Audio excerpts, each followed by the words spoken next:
compadre, tú a la pasada dijiste algo que es políticamente poco correcto, insistirlo en la tesis, yo lo voy a hacer, pero que es cierto que hoy día, por diversas razones, a lo menos los casos de conocimiento público se han focalizado más en lo que podríamos, en términos preliminares, llamar los sectores más conservadores de la Iglesia. El caso mundial por excelencia, el de Maciel, el caso chileno más paradigmático, el de Carabineros. Sin embargo, yo creo que hay miedo en la gente que aprecia a la Iglesia Católica, entre la cual por supuesto me incluyo, de que pudiera en el futuro aparecer denuncias vinculadas a sacerdotes o movimientos que gozan todavía un tremendo prestigio al interior de la sociedad chilena y dentro de la iglesia, eh, incluso a la iglesia más popular, más comprometida con la defensa de los derechos humanos, más tolerante, más acogedora, esa iglesia que en algún sentido han representado a los jesuitas cuando se habla de la frontera, y uno escucha muchas barbaridades. Este tiempo ha sido de muchos rumores, Mm. de dime y direte, y por supuesto nadie serio puede hacerse cargo de ninguno de ellos sin antes proteger la posibilidad de que sean los propios sacerdotes involucrados quienes se defiendan, pero existe ese temor de que esto deje de ser una cuestión acotada en que incluso uno pueda mirar con distancia, con la tranquilidad de decir, bueno, esa no era necesariamente mi iglesia, y empiecen a aparecer y a desfilar por tribunales sacerdotes a los cuales uno le tiene gran admiración y aprecio por, entre otras cosas, lo que fue la historia de este país.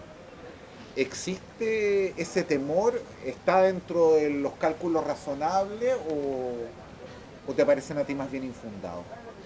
No, yo creo que pueden salir, o sea, estamos hablando en teoría, porque tampoco es que yo tenga una agenda oculta donde conozca demasiados casos, pero debo decir que no, no me extrañaría y, creo que esto no es monopolio de ningún sector. Eh, Quizás ha chocado más. Eh, yo estoy pensando en toda la experiencia, por ejemplo, austríaca. O sea, el seminario más conservador de Austria, el de St. Pölten, fue el que derivó en escándalos más grandes de este tipo, ¿no? Un obispo tremendamente conservador. El cardenal arzobispo de Viena, emérito, el anterior, Groer, ¿no? Eh, Era un reconocido pedófilo que fue así, todos los mismos benedictinos habían, porque era benedictino, los mismos benedictinos habían mandado sus informes a Roma diciendo que no lo nombraran. Y, y entonces existen muchos casos, pero también yo te he dicho que han salido casos en nuestra orden y en otras de distinto tipo. Lo que sí creo que puede, o sea, quiero decir, no me cierro a que pueda haber montones de casos y en cualquier parte, De y en acuerdo. cualquier parte pueden estar. Pero lo que sí creo yo, que hay un caldo de cultivo que puede ser más peligroso, que es ese caldo de cultivo donde a la gente se la infantiliza Ujú. y donde no se le da herramientas para discernir, para juzgar en conciencia, donde la formación religiosa es una formación que no ayuda a ser adultos en la fe. Nosotros, uno de los sueños del padre Hurtado y los sueños, por ejemplo, mío como director en la revista Mensaje, es que la revista colabore en que los cristianos sean adultos en la fe, que piensen por sí mismos. ¿Ah? Por ejemplo, en Biblia, te voy a dar un ejemplo para que no hablemos de sexo solamente en este programa. Pero en Biblia ha habido unos avances increíbles en los estudios bíblicos. Y hay una serie de cosas que los avances en los estudios han puesto en cuestión, que son cosas que para un católico más inteligente incluso podrían servir de alivio, porque, por ejemplo, posibles contradicciones que existen dentro de la Sagrada Escritura tienen una explicación. En cambio, la lectura así más simplista y fundamentalista, donde todo es verdad, puede hacer que toda la Escritura se te caiga a pedazos. De acuerdo. Es decir, por darte un ejemplo bien tonto, la Escritura no es infalible en materia de botánica o en materia de zoología. Obvio. Y entonces resulta que en no sé qué libro de la Biblia dice que las lagartijas tienen 6 patas en vez de 4, estoy inventando porque hay ejemplos concretos. Y no por eso lo que está diciendo la Escritura es falso, porque lo que dice la Escritura lo importante es que sea verdadero para nuestra salvación.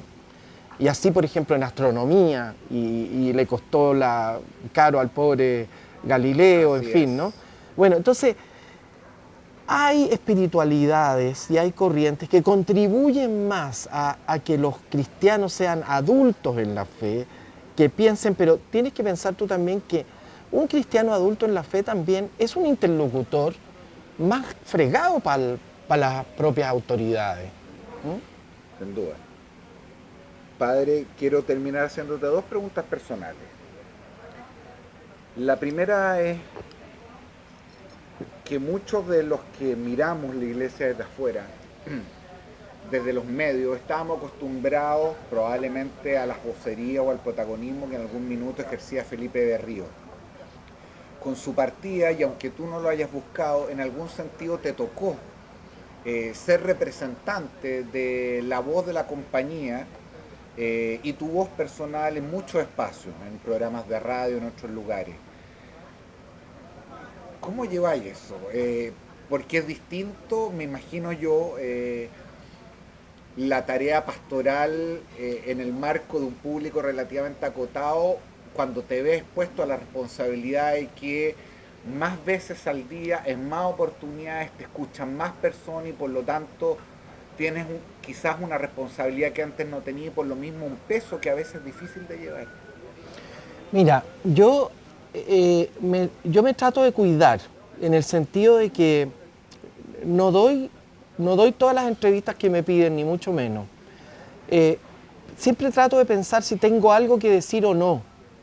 Porque después de cada uno de estos episodios así medios dramáticos, te llaman de todas partes. ¿Ah? Y te llaman de todas partes en parte porque tienes razón tú que Felipe dejó un vacío muy grande. Felipe, somos amigos, es muy distinto a mí. Él es una persona muy creativa, que su aproximación, digamos, a los medios era más bien siempre sugerente y de abriendo puertas, abriendo ventanas,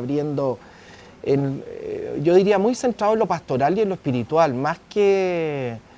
Yo soy más político, soy menos creativo y tengo mis opiniones así bien, soy bien tajante también y he tenido problemas también porque yo no represento ni pretendo representar el pensamiento de los jesuitas, me represento a mí mismo. Una de las cosas que me gustan de la compañía justamente que yo siempre he dicho que somos como un zoológico, porque somos muy distintos unos de otros. Hay todo tipo de animales adentro de la compañía. ¿Ah? Y no somos monitos hechos en serie, somos muy diferentes. Y eso es algo fantástico, fantástico. Hay otros movimientos o órdenes religiosas que son que valoran más La uniformidad, sí. Nosotros no la valoramos, no la hemos valorado nunca, ¿eh? A pesar de tener una estructura de obediencia muy... Yo lo llevo bien porque pero te debo decir que en algunos momentos trastrabillé y mucho, sobre todo cuando se me insistió mucho que yo estaba siendo imprudente y que mis declaraciones, en vez de contribuir a un buen desenvolvimiento de esta situación, por hablar de la última, no de Caradima, podía obstaculizar un buen final, se podría decir, ¿no?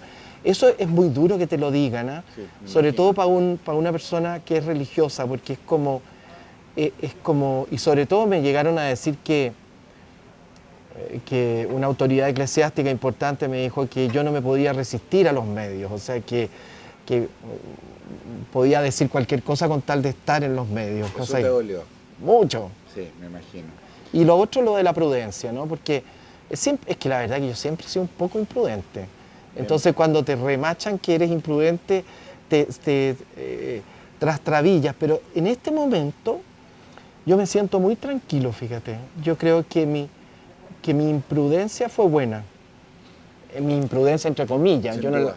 yo no la consideré imprudencia. Y bienvenida a esa sana imprudencia, padre. Y la última pregunta, la natural y obvia. Yo imagino que estos han sido episodios para muchos de ustedes muy difíciles y probablemente te has refugiado en tu fe, en el profundo amor a Dios, a Cristo.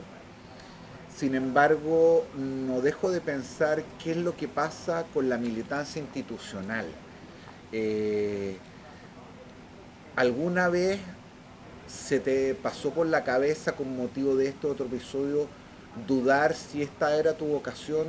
No me refiero al amor a Dios, sino que al servicio, a la tarea de sacerdote, a la pertenencia a esta institución. ¿Son esas creencias que en algún minuto tambalean con motivo de estos momentos o eso está firme? Mira, yo te voy a decir lo que me fue pasando a mí. Lo que me fue pasando a lo largo del año pasado y antepasado es que fue creciendo en mí un cierto cinismo.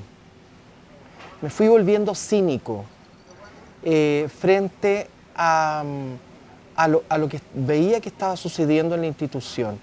Y me ayudó enormemente este verano. Tuvimos nosotros los jesuitas una cosa que se llama el ayornamiento, que es ponernos al día, y que en este caso fue sobre temas culturales, sobre todo culturales. Y ahí hubo una intervención de Fernando Atria, que hablando sobre las instituciones y haciendo la alusión a la iglesia, decía que toda institución tiene el germen de la corrupción adentro. Y puede sonar algo bastante obvio, pero a mí me ayudó muchísimo, y que entonces y la Iglesia Católica como institución también podía tener este germen de corrupción adentro, y que de hecho, si uno conoce la historia de la Iglesia, sabe que ha habido grandes santos en distintos momentos de la historia de la Iglesia que han combatido esta corruptela interna y la han renovado. Pero lo que me iluminó a mí fue esto, que ante la visión de la corrupción en la institución que yo amo y de la que me siento parte, en este caso, Atria decía que habían dos actitudes. La ingenua, que es imposible que yo la tenga, por mi manera de ser. De acuerdo. Soy el sospechoso de siempre. O la cínica.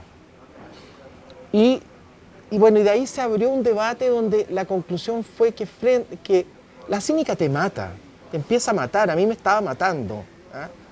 Y yo recuperé una cierta vitalidad espiritual al reconocer que ni cínico ni ingenuo, sino responsable. ¿Ah?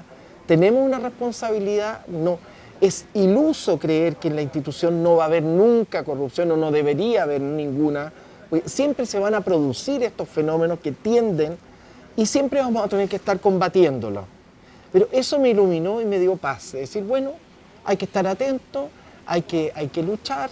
Yo creo en los fundamentos. O sea, aquí donde falla la cosa es cuando uno, en toda institución, cuando uno no puede remitir al núcleo más fundamental, cuando eso pasa de moda, por ejemplo, en un partido político, ahí está sonado.